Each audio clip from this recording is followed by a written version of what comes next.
day in Bangkok. Nani Burmese. Lakas ng ulan. Kaya wala yung food stall na nasa harap.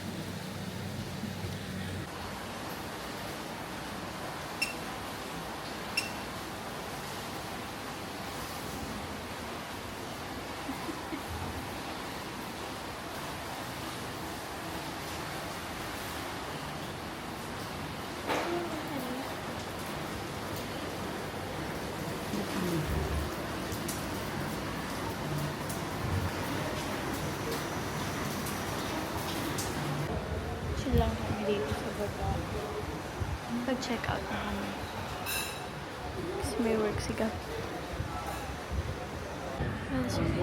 We're still here sa Airbnb.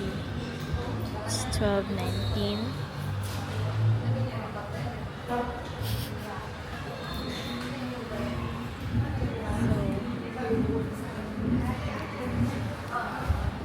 Nag-edit na ako ng vlog yesterday para ma-delete ko na yung footages kasi ang bigat eh.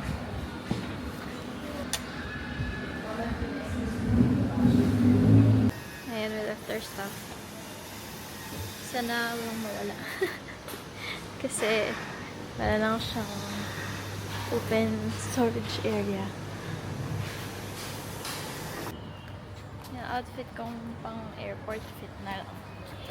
Okay, lesson learned. Magdala ako ng pants every trip kasi malamig sa aeroplano.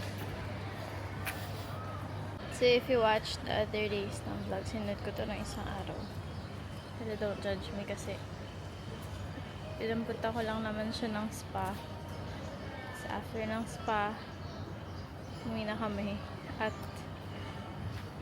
wala, yun lang naman actually. So actually, akala ko 4 PM yung flight namin. Pabalik. 9 PM pala. Kaya, hindi naman alam kung anong gagawin namin today. Basta alam ko gabi. Alam ko gabi tayo Kasi darating. Kasi after work, sabi ko. Wala yung favorite resto namin. Bakit kaya? Galing oh. No trace at all. Kain muna daw kami.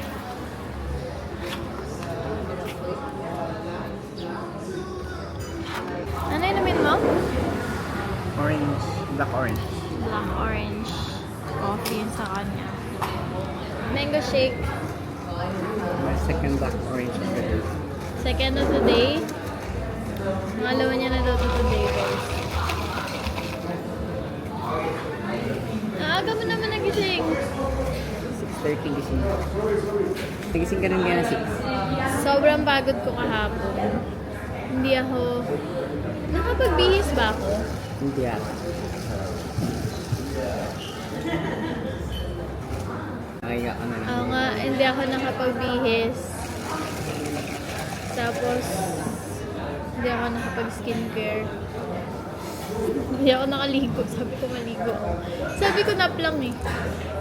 30 minutes nga lang dapat. Yung nap mo hanggang umaga. Kung hindi siguro mag-check out tulog pa ako. Ano to? Padka pa ako. Sarap.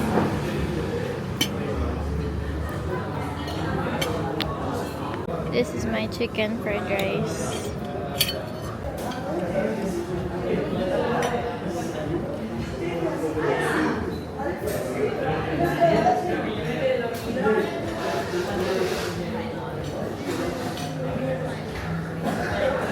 Gumagawa sila ng mga bag. Tsaka mga maliliit na parang tuk-tuk. Gawa sa old cans. Galing naman nila.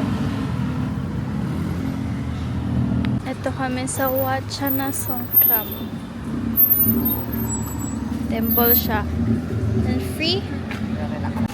So free. Hindi ko pa sure.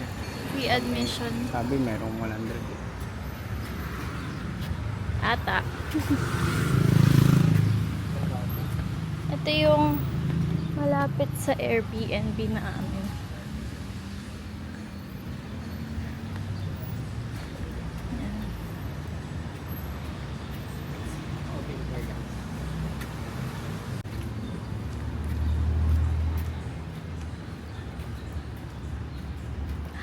May ano, lotus. Oh, wow. So cute. Free nga ata, Gab.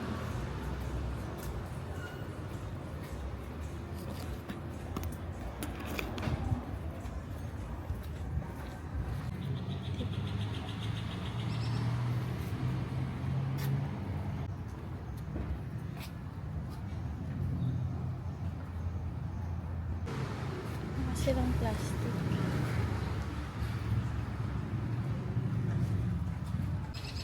Ang cool nito ang haba ng stem niya.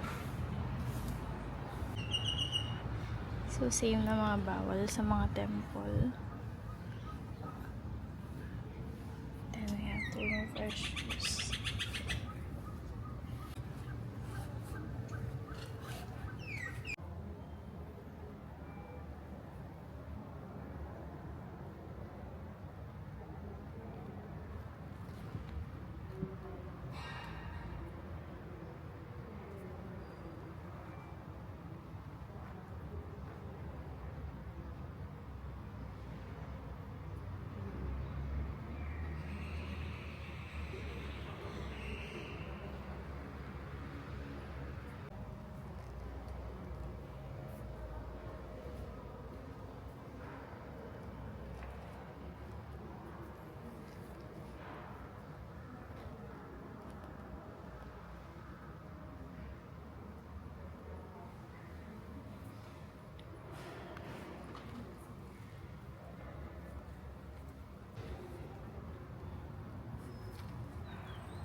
So you can also get yung flowers and incense na gagamitin mo further.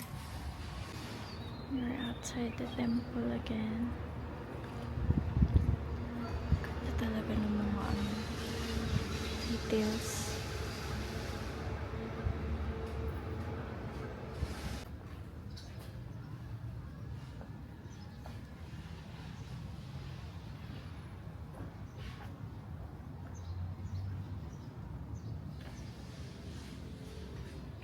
Dito kami sa backside ng temple.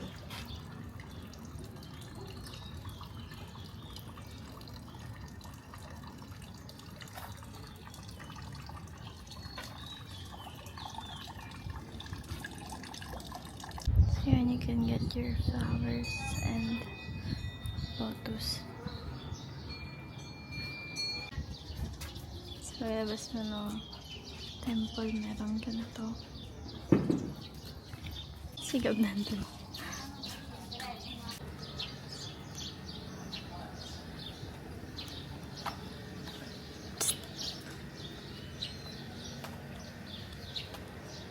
How did you get up there?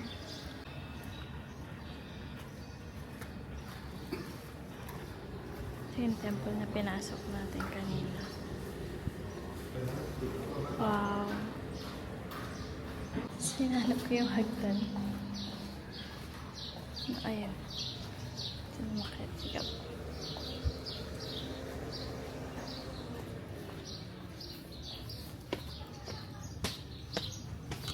Kasi malaki silang agad siya.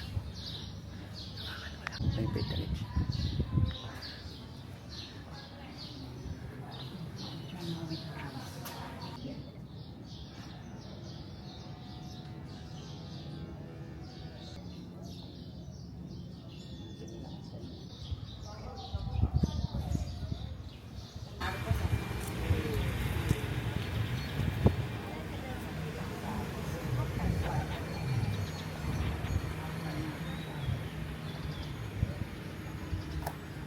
So, ito yung katabi. School siya. Hindi namin alam saan ito papunta. Pero, paikot lang siguro. Wow. They're so big. So, village nga siya. Ang daming Ang daming daanan. I don't know if they're small houses. Pero, ang daming nagme-maintain. Yung Airbnb namin, katapat na katapat niya lang. Pwede pala dito lumabas. Nakita namin daanan kan.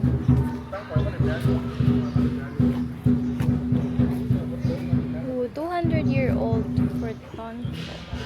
It's a 200-year-old tree. Okay, open siya ng 6 a.m. to 6 p.m. So, dito na tayo ulit. So, lagi namin dinadaanan. May mango sticky rice doon.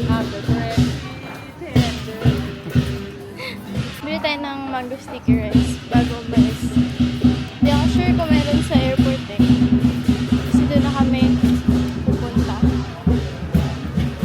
Bili tayo doon kay kuya.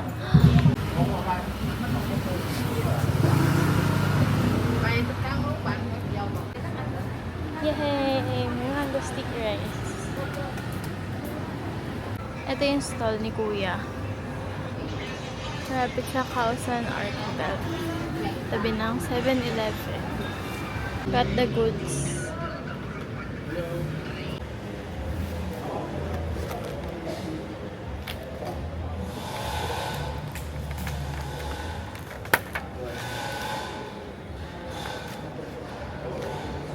Daming mangga.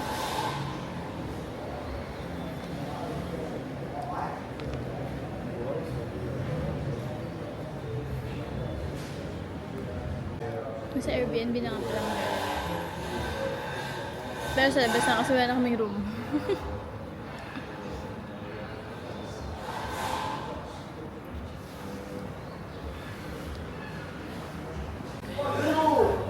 Nag-away na naman. Kapon din. Nasira pa yung handle ng maleta namin. Pero, 3 minutes daw before pick up. Nag-grab kami eh. Tapos medyo 40 minutes away ata yung airport from here.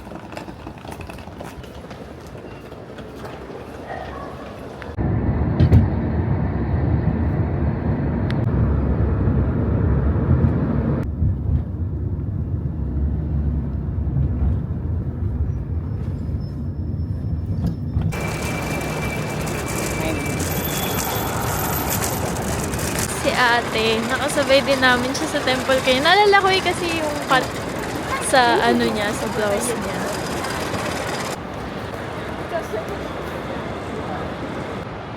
Pupunta kami sa observation deck.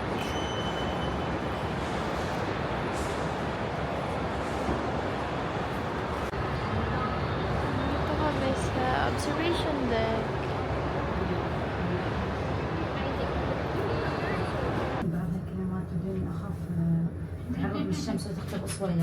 Guys, McDo, hindi na kayo nag-isa na lang ako.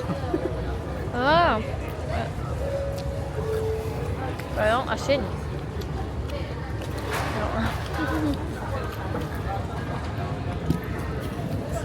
Gusto daw nila mag, ano eh, McDo. No, chop.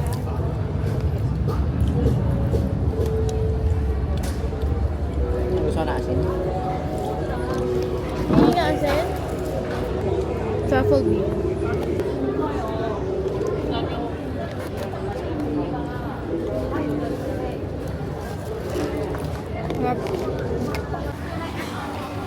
So guys, nag-order siya. Triple Oreo. Hindi naman. Ma-flurry ba na yung order mo eh? Ganun pa rin. Iba yung vanilla nila doon. Sarap.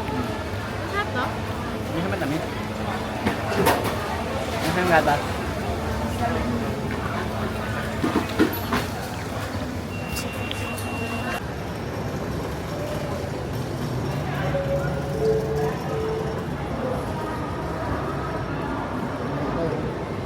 Black and white.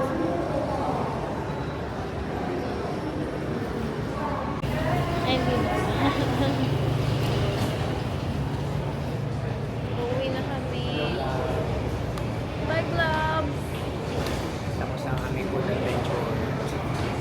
ka na dyan. Goodbye. Bye, Thailand. See you next year.